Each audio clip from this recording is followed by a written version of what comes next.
అంటే చాలా మంది ఈ కాంప్లైన్లు, హార్లిక్స్‌లు పర్టిక్యులర్ కంపెనీస్ ఏవైతే ఉన్నాయో, ఇవి తాగితే మనకి ఎనర్జీని ఇస్తాయి, లేదా బోన్ ఇలా ఇస్తాయని చెప్పి కొన్ని పర్టిక్యులర్ ప్రొడక్ట్స్ ఉంటాయి మార్కెట్‌లో.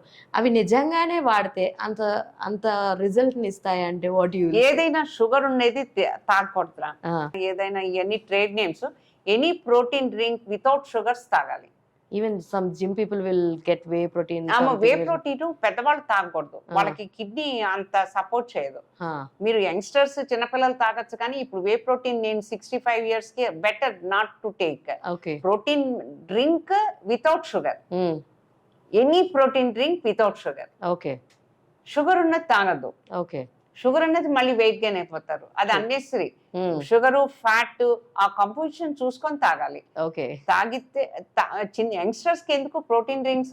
అంటే మీరు మంచి ప్రోటీన్ తినండి, డైట్ తినండి. ఓకే. ఫైబర్ కంటెంట్ ఉన్నది ఈ ప్రోటీన్, ఈ ఎగ్ ప్రోటీన్, ఈ ఫిష్, చికెన్.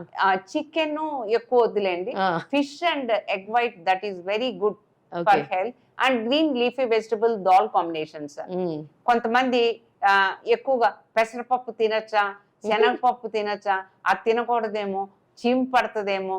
అది ఆయుర్వేదిక్ వాళ్ళు ఎట్లా పెట్టారో గాని ఆ చీమ్ పట్టటము, పప్పు తినటం అనేది ప్రతి బ్రెయిన్ కి వెళ్ళిపోయింది. అవును. పప్పు, పెరుగు both are very important. Protein, okay. పప్పు అనేది ప్రోటీన్, అది హీలింగ్ కి బాగా హెల్ప్ అవుతుంది. పెరుగు అనేదేమో that will reduce the gastritis. Okay. మేము సర్జరీ చేసిన తర్వాత కొంత మెడికేషన్ పెడతాం కదా, ఇవన్నీ పథ్యాలు చేశారంటే వికారం వచ్చేస్తుంది. హ్మ్. Hi everyone, Nenu mi Vedika. Please subscribe to Golgo Health. Don't forget.